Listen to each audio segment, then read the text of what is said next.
Good morning बच्चों।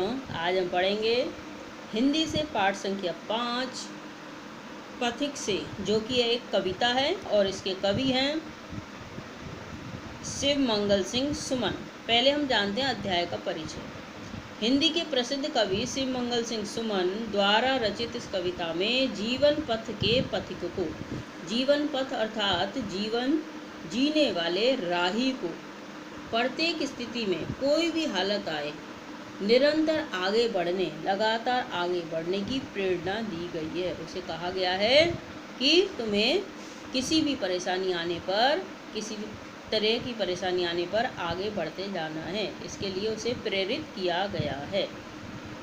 जीवन में निराशा, दुख और अनेक बाधाओं की भांति निराशा, दुख और अनेक प्रकार की जो परेशानी आदि होती हैं, उसकी तरह ही सौंदर्य की अमिट प्यास, प्रेम और जीने की चाह भी कर्तव्य पथ से विचलित कर सकती है। हमें हमारे कर्तव्य के मार्ग से हटा सकती है। वो कैसे? जैसे मान लीजिए आप काम कर रहे हैं, आपको गर्मी लग रही है, बाहर की तरफ कुछ काम कर रहे हैं कमरे से बाहर, और आपको गर्मी लग रही है। अचानक आपको एसी की हवा मिल जाए और आप वहाँ बैठ जाएं, आपकी आंख लग गई, क्योंकि वहाँ आपको सौंदर्य, मन को सुंदर लगने वाला वातावरण मिल गया, और वहीं बैठ कर के आप थोड़ी देर सो जाएंगे और जो आपका कर्तव्य था वो निकल जाएगा। घंटा 2 घंटा जितने भी देर आपकी आंख लगी, वो समय आपका बर्बाद हो जाएगा। आप वहाँ अपने कर्तव्य से विचलित हो जाएंगे। या अन्य उदाहरण लीजिए, जैसे बच्चों के एग्ज़ाम आदि चल रहे हैं और वह उन दिनों खेल में लग गए। खेल भी तो एक अपनी तरफ खींचने वाली चीज़ है बच्चों को, और वह वहाँ पर चाह रहे हैं खेलना। वो उनको प्रसन्नता भरी घड़ी लग रही है, समय लग रहा है अच्छा, और वहीं खेलने लग गए तो वह अपने कर्तव्य को भूल जाएंगे कि इस समय हमें पढ़ाई करनी है, और वहीं उनके नंबर कम रह जाएंगे। यही बात इस पाठ में कही गई है कि उसे वह विचलित कर सकती है, उसके पथ से विचलित कर सकती है। किंतु इन सब का साहस और विवेक से, आप अपने शरीर की शक्ति से और विवेक यानी ज्ञान से, अपनी बुद्धि के बल से सामना करते हुए मनुष्य को अपने कर्तव्य पथ को नहीं भूलना चाहिए। कवि ने इसमें बताया है, उसके आगे किसी भी प्रकार की परेशानी आए, उसे अपने कर्तव्य पथ को नहीं भूलना चाहिए, अपने कर्तव्य को पालन करना चाहिए। अपने कर्तव्य का पालन करते रहना चाहिए। चलिए अब हम कविता में आगे बढ़ते हैं कि कवि ने क्या कहा है।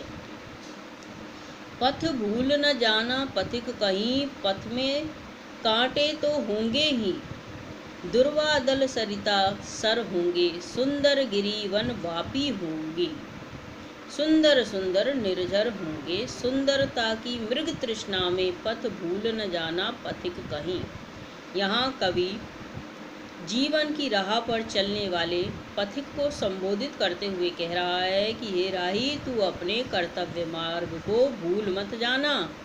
रास्ते में तेरे कांटे होंगे, अर्थात बहुत तरह की परेशानी आएंगी। दुर्वादल अर्थात एक विशेष प्रकार की जो घास होती है, जो गणेश जी पर चढ़ाई जाती है, दुर्वादल, वह भी आएगी। सरिता आएंगी, नदियाँ आएंगी, तालाब आएंगे, सुंदर सुंदर पहाड़ आएंगे, वन जंगल, वापी बावड़ी को कहा जाता है, ठीक है, वो आएंगी। सुंदर सुंदर निर्जर झरने आदि भी आएंगे। सुंदरता की मृग तृष्णा में, इस सुंदरता की मृग तृष्णा में अर्थात इसकी ओर सम्मोहित होते हुए पथ भूल न जाना पथिक कहीं। हे राही, तू अपने मार्ग को न भूल जाना कि तुझे क्या कर्म करना है, ठीक है, अपने काम को न भूल जाना।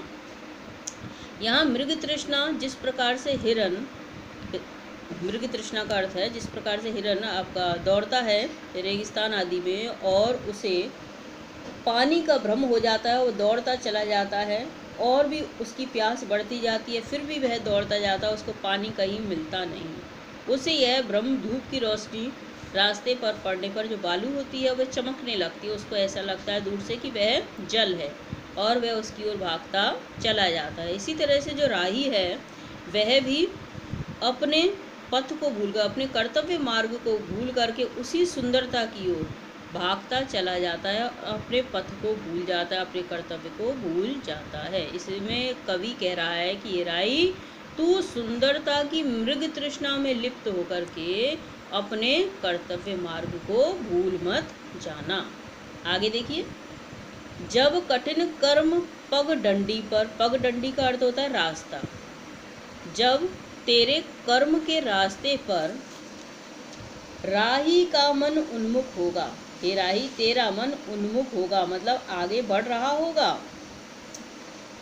जब सपने सब मिट जाएंगे, और जब तेरे सपने सारे मिट जाएंगे और तू आगे की तरफ बढ़ रहा है कठिन कर्म पगडंडी पर, अपने रास्ते पर, कर्तव्य मार्ग सम्मुख होगा और तेरे सामने तेरा कर्तव्य का मार्ग होगा। तब अपनी प्रथम विफलता में और तुझे विफलता मिल जाएगी, अर्थात तू उस मार्ग में सफल नहीं हो पाएगा। पथ भूल न जाना पथिक कहीं, हे राही तब तू अपने रास्ते को मत भूल जाना, अपने कर्म को न भूल जाना कि तेरी एक बार हार हो गई और तू हार करके बैठ जाए, ऐसा न करना। अपने भी विमुख पराये बन, अपने लोग विमुख हो जाएंगे मतलब तेरी ओर से मुंह फेर लेंगे और पराये बन जाएंगे। आँखों के सम्मुख आएंगे, वे तेरी आँखों के सामने नजर आएंगे। पग पग पर घोर निराशा की, और प्रत्येक रास्ते पर घोर निराशा मतलब आशाहीनता, आशा नहीं दिखाई दे रही होगी तुझको आगे बढ़ने की। काले बादल छा जाएंगे और काले काले बादल के समान तेरा जीवन दुखमय हो जाएगा। तब अपने एकाकीपन में, उस समय जब तू अकेला रह जाएगा, पथ भूल न जाना पथिक कहीं, हे राही तब तू अपने रास्ते को न भूल जाना, अपने कर्तव्य को न भूल जाना। आगे देखिए, रणभेरी सुन कह विदा विदा। रणभेरी जो युद्ध से पहले, युद्ध शुरू होने वाला होता है उस समय से कुछ पहले बजाया जाने वाला जो नगाड़ा आदि होता है, जिससे ध्वनि की जाती है कि युद्ध के लिए दोनों पक्ष सामने आ जाएं। रणभेरी सुन कह विदा विदा, रणभेरी की आवाज़ सुन करके जब तू अपने घर वालों से विदा कह के यानी बाय कह करके चल रहा होगा, जब सैनिक पुलक रहे होंगे उस समय सैनिक लोग खुशी के साथ, प्रसन्नता के साथ रोमांचित हो रहे होंगे।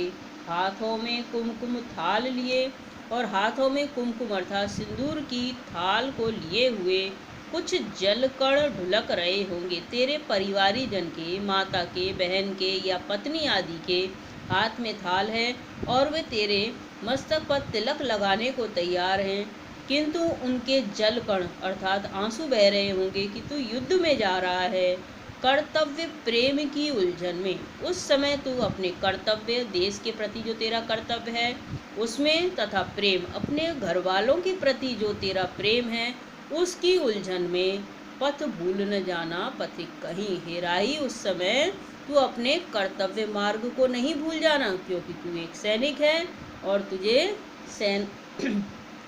सीमा पर जाकर अपने शत्रु पक्ष को हराना है, इसलिए तुझे आगे बढ़ना होगा। अपने घर वालों की जो परिवार हैं उनके आंसू को देख करके वहीं पर रुकना नहीं है। कुछ मस्तक कम पड़ते होंगे जब महाकाल की माला में, महाकाल कहा जाता है कालों के काल शिव शंकर महादेव को, ठीक है। कुछ मस्तक कम पड़ते होंगे जब महाकाल की माला में, मतलब कुछ शीश कम पड़ते होंगे जो हम अपने देश की आज़ादी के लिए चढ़ा रहे हैं, शीश वे कम पड़ते होंगे। माँ मांग रही होगी आहुति, आहुति का अर्थ होता है हवन या बलिदान। माँ हमसे हमारा बलिदान मांग रही होगी जब स्वतंत्रता की ज्वाला में, अर्थात अपना देश स्वतंत्र हो रहा है और अग्नि जल रही है, उस अग्नि में जो अग्नि प्रज्वलित हो रही है उस अग्नि में बलिदान, हमारे शीश का बलिदान हमारी माँ भारत माता मांग रही होगी महाकाल की माला में पिरोने के लिए। पल भर भी पड़ असमंजस में, उस समय तू क्षण भर भी असमंजस में नहीं पड़ना, अर्थात दुविधा में मत जाना कि तुझे ये करना चाहिए कि वो करना चाहिए। तुझे उस समय क्या करना है, अपने देश के लिए आगे बढ़ना है, क्योंकि तू एक सैनिक है। पथ भूल न जाना पथिक कहीं, हे राही उस समय तू अपने पथ को, अपने कर्तव्य मार्ग को भूल मत जाना। अब देखिए यहाँ कवि ने कितने अच्छे ढंग से कविता को हमारे सामने प्रस्तुत किया है। इसको आप अच्छी तरह से सुने, समझें। इसके जो प्रश्न उत्तर आदि हैं वे आपको भेज दिए जाएंगे, और इसके सारे शब्दार्थ अपनी कॉपी में सफाई के साथ करेंगे।